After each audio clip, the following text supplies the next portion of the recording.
Ma'am. Hold up po. Hold up? Eh bakit wala ka dalang armas? Hindi niyo po napapansin. OGT po kasi ako, kaya wala akong armas. Pakilabas na lang po yung wallet niyo.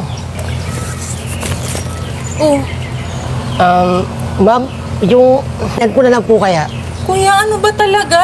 Cellphone o wallet? Pasensya na po kasi nalilito ako kung anong pipiliin ko. Ano po ba mas mahal? Yung cellphone niyo, yung wallet niyo. Magkano po ba naman ang wallet niyo? Dali. Siguro kulang-kulang 15,000. Magkano po yung cellphone niyo? Kuya naman, di ko na alam kung magkano yung value nito. Pwede ba?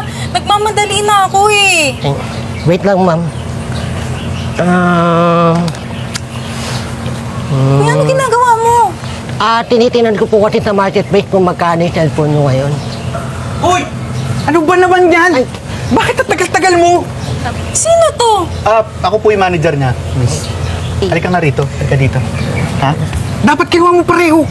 Ganun po ba? Hindi ko po alam eh. Kung ganyan ka ng ganyan, ha? Tatanggalin ka na lang namin sa trabaho. Huwag naman po. Wala akong ibang pagkakitaan. Huwag maawa ka, sir.